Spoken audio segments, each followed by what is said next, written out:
Welcome to the Time to Grow podcast. We take you behind the scenes of the rapidly growing natural products industry. Join Kyle on his journey as he chats with retail buyers, founders, entrepreneurs, investors, mentors, and so much more. This is Time to Grow. And here's your host, Kyle Marsham. Cool, so welcome back, everybody. This is the Time to Grow podcast. We have a pretty interesting guest. I've been looking forward to this interview for since we originally reached out, just because your story is so exciting and it's kind of a roller coaster ride. So I hope we can get into a little bit of everything. Sure. But please introduce yourself. Emily O'Brien from Comeback Snacks. Thank you so much for being here. Welcome. Yeah, thanks for having me, and thanks for rescuing me from the other room. Yeah, that was funny. So why don't we start at the beginning? This is a CPG focused podcast, so we're going to dive into the business and obviously talk about, how, the packaging came to life and, pricing and all that boring stuff. But how did you come to start the business? Where did it all start? Take us right back to the beginning. It started actually when I was in federal prison, and just like everyone else in the world, I never thought that I'd be there. I was an honor roll student. I always had good grades. I always had jobs. I always played sports. Went to university, graduated with honors. Came back out of university. My degree was in international development. And then I went to Indonesia, worked for the Ministry of Foreign Affairs, came back, I worked in the corporate world for a bit. And then people told me that I was really good at telling stories. So that's when I decided to delve into entrepreneurship, and I actually opened up like a boutique social media agency where I would help people like take photos and then share their stories on their platforms, just in Liberty Village. And it was awesome. It was so much fun. But at that exact time, my family was going through a really challenging period, and I engaged in substance use to try to mitigate those effects. And as I was going through that process, I met someone actually through my work who was sober, allegedly. And, we became quite close, and he said, okay, let's go on. After about 8 months of this close friendship, I would say, it wasn't like a physical thing. It was just like a relationship where you trusted someone and someone you thought had your best interests in mind. And so he's like, let's just go on this like fun trip to St. Lucia, get away from the scene and whatever. And I was like, okay, that sounds fun. I trusted him. I knew it wouldn't be I thought it would be a fun, relaxing trip. Anyway, so we took a turn. So we go to St. Lucia, and 3 days in, as I'm about to go down to the pool, he tells me, did you really think this was all just fun and games? And his demeanor switched, like in the blink of an eye. He's like, we're here to work. And that's when he tells me that I have to get in the car with him, and we are going to this house. And so I have to get in this car, and we go to this house, and that's where I find out that he's given my passport identity to these people that he owed money to, who happened to be in the international drug smuggling ring. And to settle a debt that he has, we are both going to be bringing drugs back over the border. So obviously I just wanted to go home. I wasn't good at it. I told him I did not want to do it. I was terrified, but I was also terrified of not doing it. So I just, at the end of the trip, I was strapped up with 2.3 kilograms of cocaine to my body, and he had it too. And we went on the airplane back to Pearson, and well, what do you know? I wasn't good at it, got caught, pled guilty. Anyway, so I pled guilty to smuggling because I knew that was the first step in moving forward, and I knew that I was going to do something really good with this journey, whatever it was going to be, because I did believe in myself. And quite frankly, I was so pissed off that I had this tenacity to prove so many people wrong. And it was in prison where I actually talked to a lot of other people that had been in the same thing. And food was something that brought people together in prison, and we shared a lot of stories, a lot of anxieties about moving into the workforce, and popcorn was a popular prison snack. I was like, maybe I can start a popcorn company that has really bold, unique flavors, but also challenges the status quo and helps people find employment after incarceration, including myself, through popcorn. So that's how it was started. It was started in prison in 2018. I'm sure time has just flown by since 2018, or since you went to prison. Well, there were some there were some days that definitely moved at a very glacial pace, but yeah, I'm sure. So you're on a vacation, sitting by the pool, thinking everything's smooth sailing, And then what was that feeling like when you're like, okay, well, I'm in trouble, right? Like I could just imagine your heart rate going from 0 to 200 beats per second and like really quick. Actually, it wasn't at that point. I thought it was a joke. I was like, come on. Like, yeah, right. Right. And then when you're in the car and then you're brought to this house and then you see all the drugs in the walls and people are like nice. You know, it wasn't like a scene from a movie that you think everyone's got these guns and, you like know, rabid dogs. Machetes everywhere. And people with like gold chains. Like, it wasn't like that. It was like a family. And this like elderly lady was like, thank you for doing this. And I was like, it was so bizarre. Gosh. But then it was when we got back to the hotel, and that's when he told me that they already had my information, that he had given it to them. And that Before you went.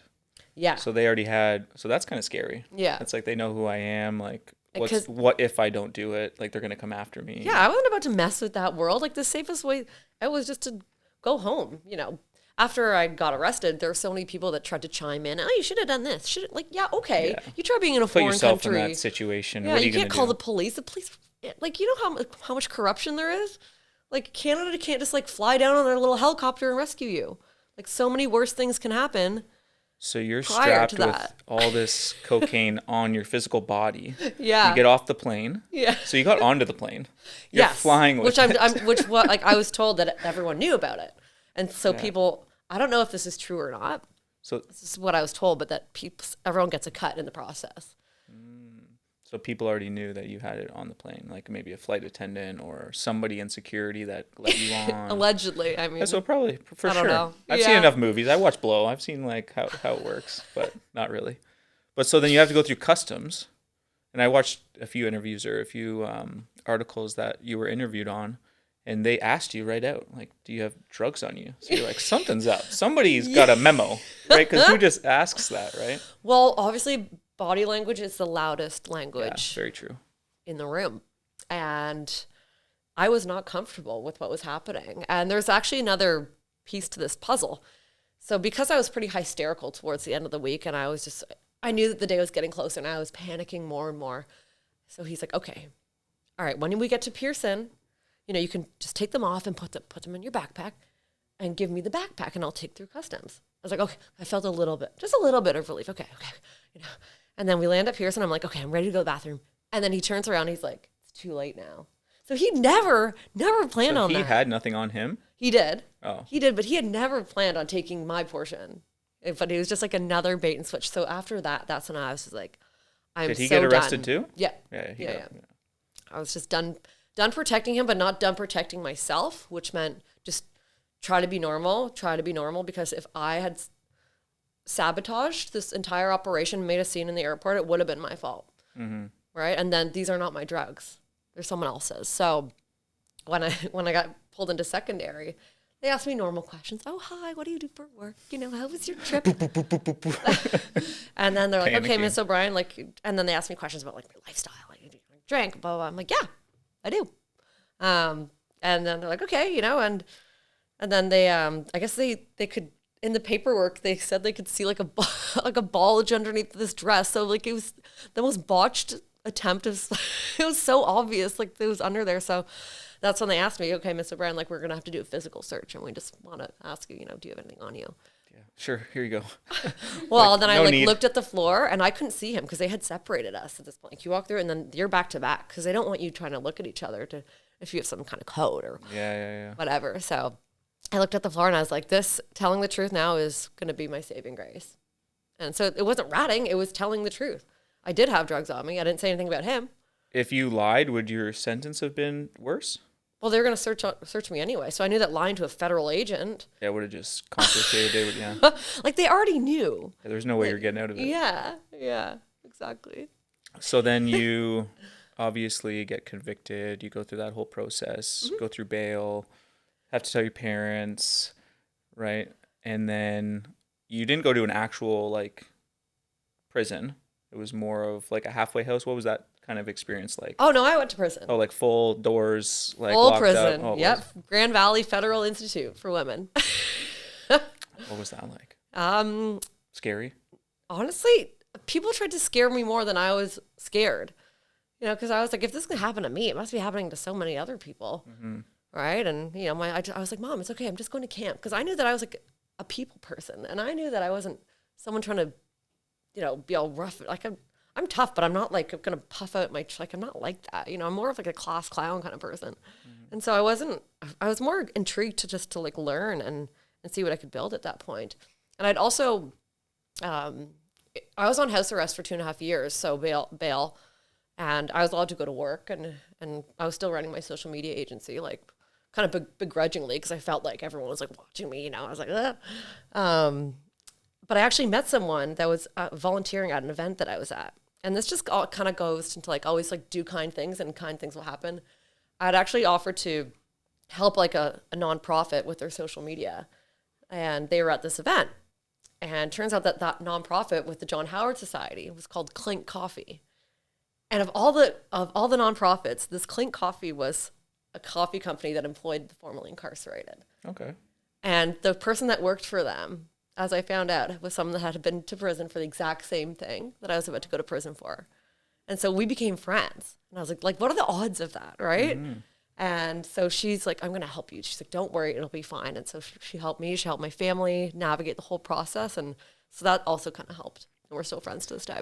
At that time, was this already like in concept, in production? No, when you met her, or did that kind of feed some of the thought process to create this? Yeah, like that was the thought process, but the popcorn came from prison because that's where we'd like make our own food and stuff. I was in a medium security facility, so you have access to a certain number of items on Canada's food guide, and then you have access to ingredients like things on the canteen that you have to buy yourself, like your chips and your candies and your snacks and popcorn kernels. Yeah. And so we would take things that we were allowed from this grocery list because we had to cook our own stuff, and you'd like spices or like peanut butter and jam and put it on the popcorn. And that's kind of what I was like, I can create a really unique popcorn company. I knew that popcorn wasn't unusual, but at the same time, I also knew that you could make it very different by, at the time where raw ingredients were relatively inexpensive. Things have changed, haven't they, in the CPG world? Did you always have this kind of entrepreneurial spirit in you? Because you said you did really well at school. You started your own social media agency, so you always had that. It seems like you always had that bug. Yeah, I did. And like I always had hobbies. So whether it's like creating something through a hobby or through a business, I always just like to learn and build things. So why popcorn?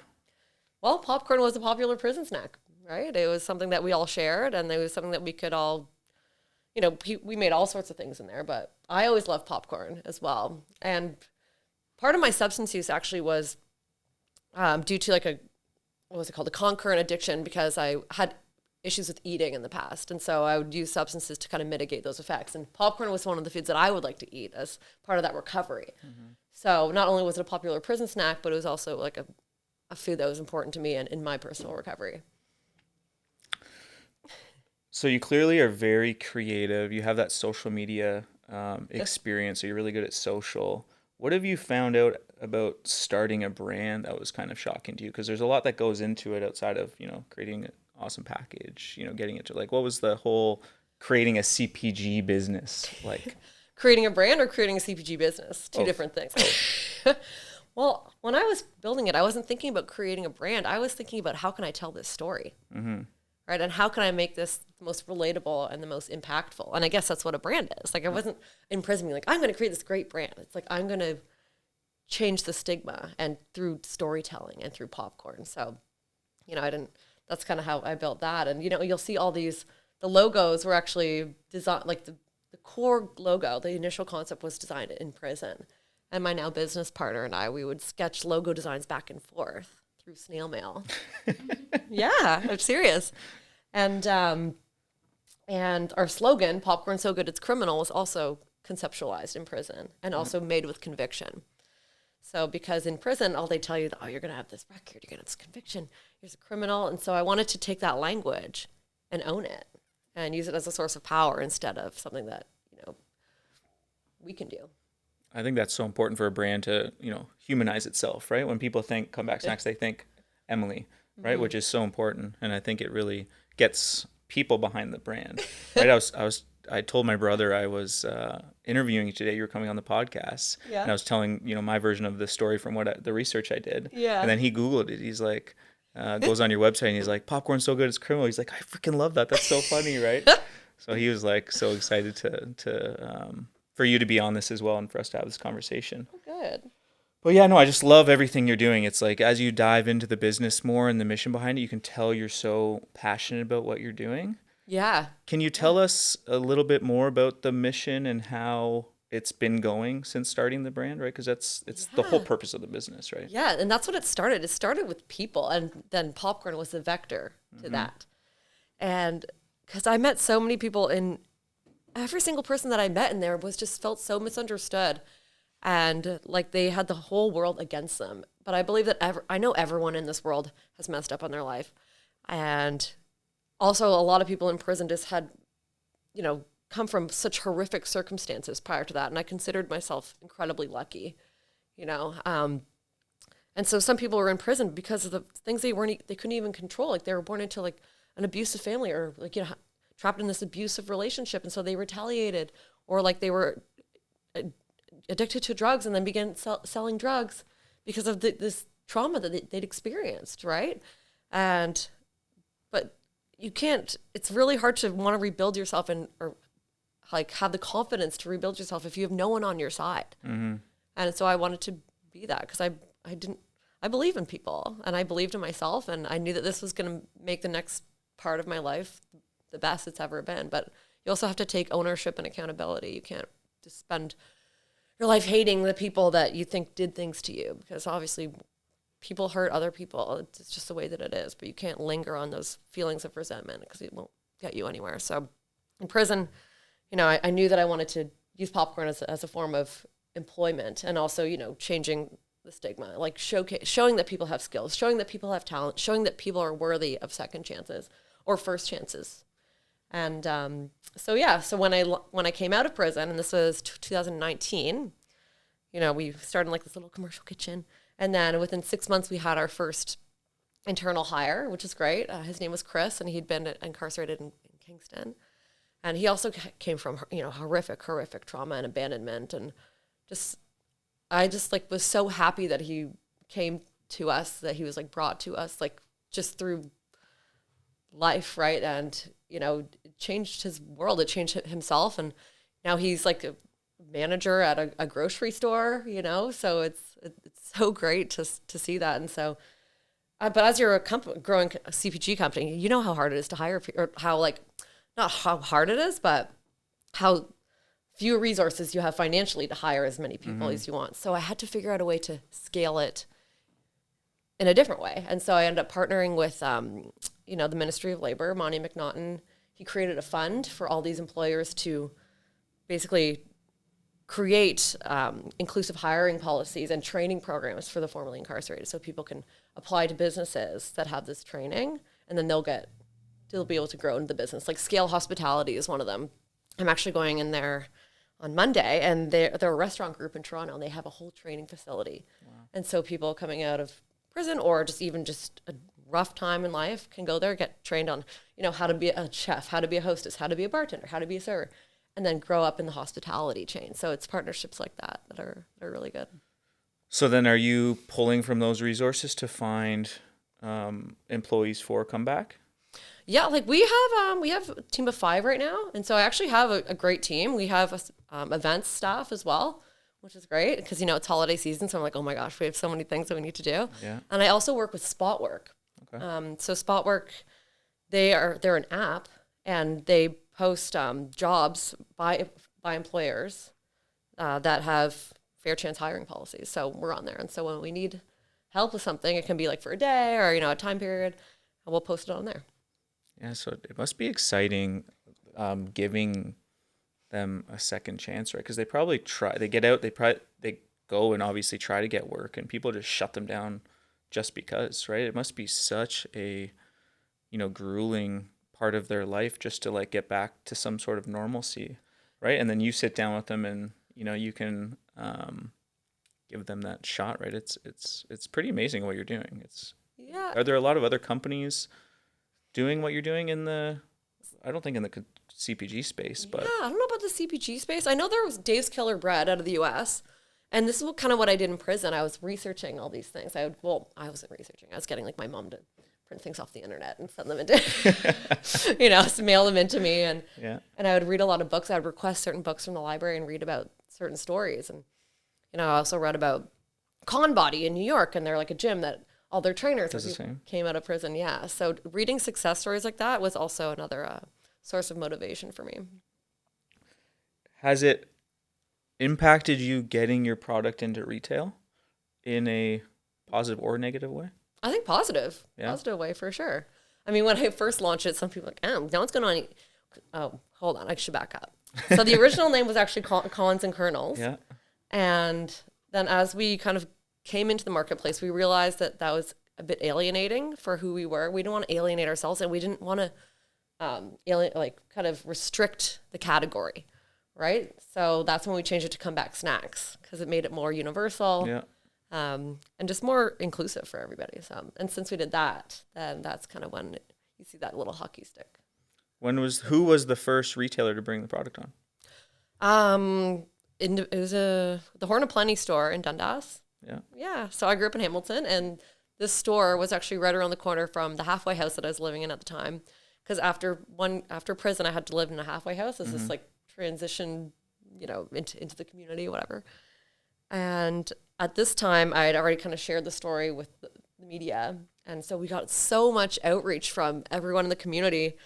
How can we help? Someone bought us a popper, our first popper, like this print company in Cambridge gave us like $2,500 worth of labels. Like it was so, this farmer's market in Milton, the guy that ran it, he's like, there's an extra space here. You can have it for free. So there's so much outreach at that point. And then one of the owners of the store called the Horn of Plenty read it and was like, you can, come use our kitchen space for free. But can you help us with our social media? So I had this bartering thing, and then they put it in their store. So they were the first. Are you still doing the social media agency still, taking on clients or anything like that? Oh gosh, no. Time for that. You gotta stay focused somehow, even though your brain runs 3,000 miles a minute. I know. So how did you go about getting the media coverage right after? How did you reach out? Because I feel like a lot of brands or young entrepreneurs wouldn't know even how to go about that. Did you just cold outreach and say, hey, I got this wicked story, I want to tell you about it? And then they obviously, once they hear about it, they're like, yeah. But how did you go about that? Well, as we all know, prison is something the media likes to report on. So if you put the word prison in the subject line and send it off to the news, they're going to call you. So that was like how it was. It was like cold outreach. I think I can tell this story, and then leverage that to like kind of launch my brand. Yeah. And I also, so the first big piece that I did was with the Hamilton Spectator. And again, I grew up in Hamilton. That's where the halfway house was. So I was able to kind of go back to my roots. And one of the reporters at the Spectator was my friend from high school. Her name was Natalie Patton.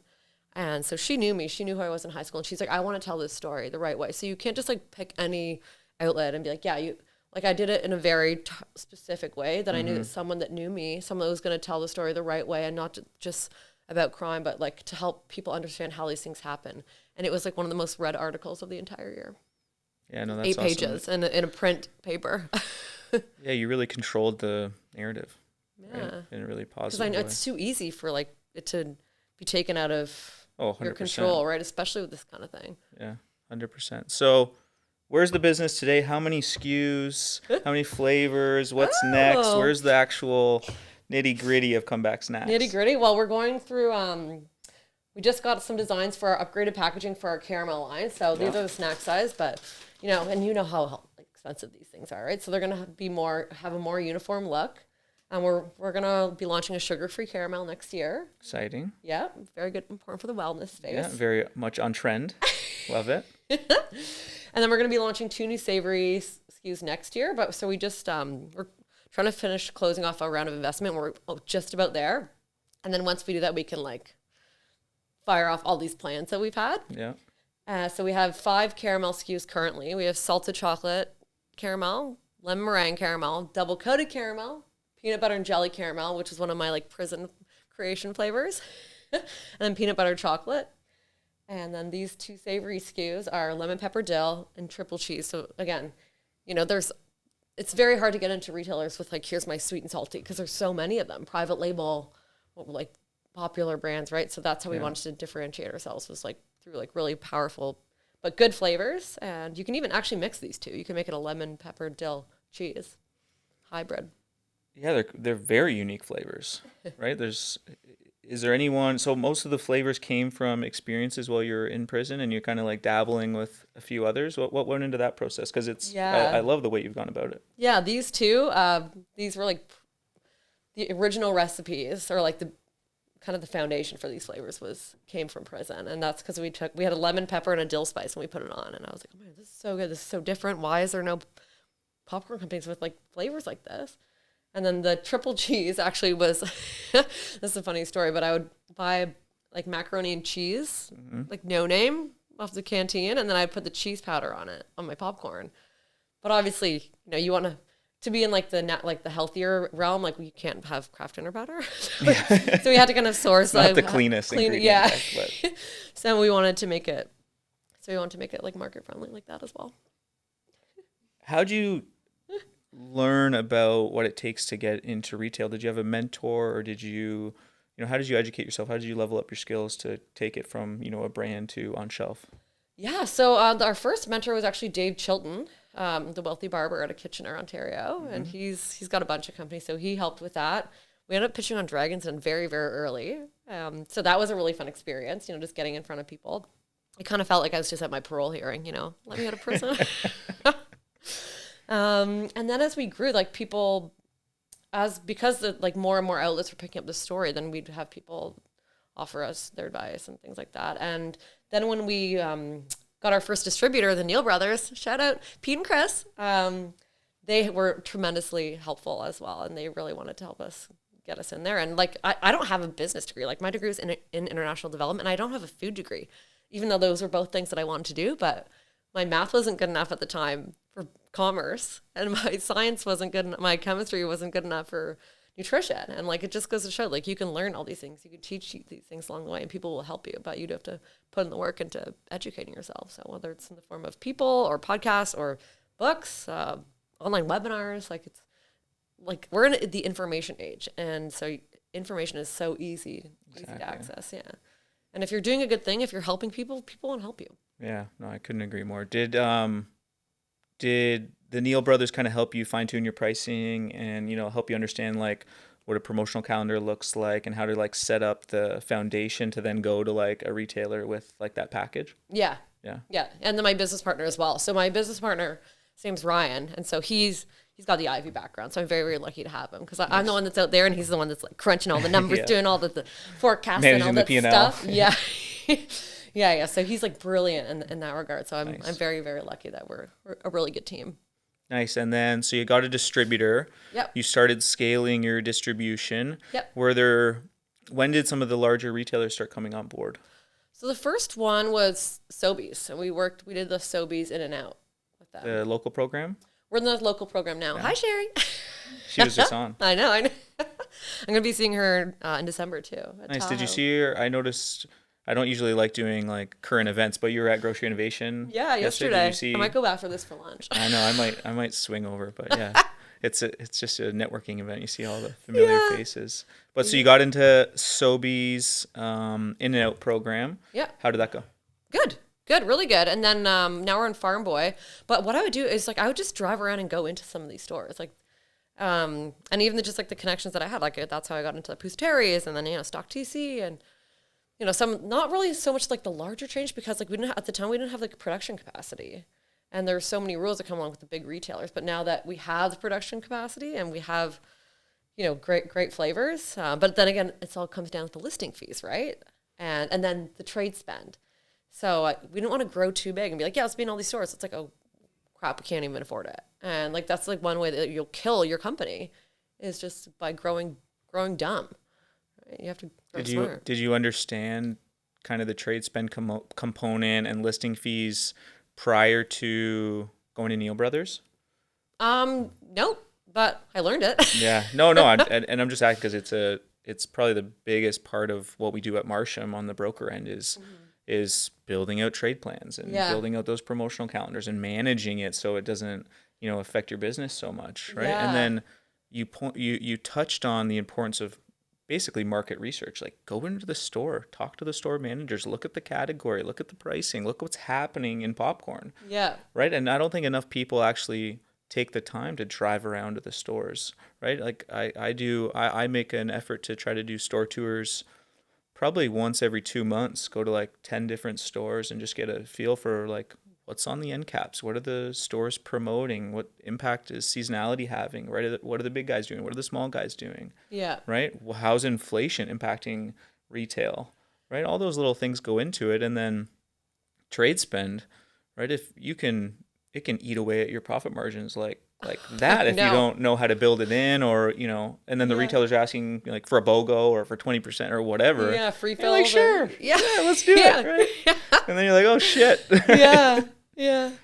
But no, it's been fun, and also we grew it like by working with like small, because it's small family owned, right? Like that's kind of how we built it. Because the people that have like your product in their store, they're so excited to tell your story. Whereas when you go to these bigger stores, like there's like, it's not, like they're not going to talk about how many products in there, like 50,000. Mm-hmm. But when you have these small stores and they tell the story and how it relates to them, and then they tell their friends, and then they tell their friends, that work, like starting out that way was a great way to build a brand, the business, and people that are so passionate about it. And it's actually helped a lot of people. Like I'll get messages from retailers or friends of retailers on how they bought the popcorn because, their daughter or son was struggling with something and it helped their, it's just like this chain reaction of good impact. Have you had any highs in the business in the last few years? And then how about any lows where you're like, maybe I shouldn't be doing this anymore, or, let's pivot into something else? Like, I live on a roller coaster, which is fine. And I think it sometimes might bite me in the ass. Or I swear, I don't know, whatever. But when I publish the episode, I have to say if we swore. Oh, okay. So it's okay. Okay, it might. You can. Sometimes it might do me a disservice. Let's say, to not get too stressed about things. Like I think my business partner, he's like, oh my god, this is a big deal, and I'm just like, no, we'll figure it out, right? So we had like one of our distributors like went bankrupt, and they owed us like a bunch of money. So it's, when you're small, you're like, oh my god, like 12 grand's like a lot, right? Yeah. And luckily we got most of it back because we had to, send legal after them. But it's part of business. Yeah. But again, this is like a legal firm based out of Toronto that just loved us, and they did it pro bono. Wow. Because they loved the story, and they're like, don't mess comeback snacks. Like, come on. I love that. And then you have production issues, right? Working with different kinds of co-packers who give you a lead time of a week, and then it's 4 weeks, and then, right? So the communication between the different suppliers has definitely been a challenge. And then we had a bunch of issues with our savory. We're still trying to make our savory better, just due to the different kinds of applications for popcorn, right? There's slurry, and then there's another one. Yeah, there's so many that can really make the flavor better. And then there's different pickup models for these co-packers, which can cause a lot of stress in logistics and operations, for sure. What part of the business do you enjoy the most? This stuff now. Yeah. Going to places like last night I was at Live Nation Lounge in Liberty Village, telling a story with 4-5 other women from different generations. And so every day is so different. And after this, I'm going to go to Toronto Metropolitan University, because we're part of the social ventures zone. And this is for companies, social enterprises that really want to amplify and grow their social mission. Because I'm always looking for ways to improve, and how can we really scale this in a massive way. So I applied. And so that's, just investing in your mission. So that's this afternoon, and every day is different. It's great. Yeah, it seems like it seems like you're at a lot of the events. You're really networking really well, not just in CPG, but in across many different industries, to tell that story, to support as many people as you can. Is it exhausting? I don't feel exhausted at the time, but then when I get home, I'm tired. But it's just like you just feel so alive, right? Yeah. I think the only time that I'm really exhausted is if I get up too early, and then it's 3:00. Like I'll get up at 6:30. Like yesterday, I got up at 6:30, which I'm sure a lot of people get up at 6:30, but I don't usually. So I did a workout, then around 2:00, I was like, I'm so tired, but I didn't have time to nap. And so I had to go all the way down. Then I went to the trade show. Yeah. And then I went downtown. So sometimes it's like, oh my gosh, why did I get up this early? And so definitely some days are more exhausting. Because if you're out late, you can't be getting up at 6 a.m., right? Your body, body just can't do it. What kind of advice would you give an entrepreneur or someone that wants to get into this space? The space of comebacks or the space of CPG? I would say, yeah, starting your own brand, getting into CPG. For me, it was lived experience, right?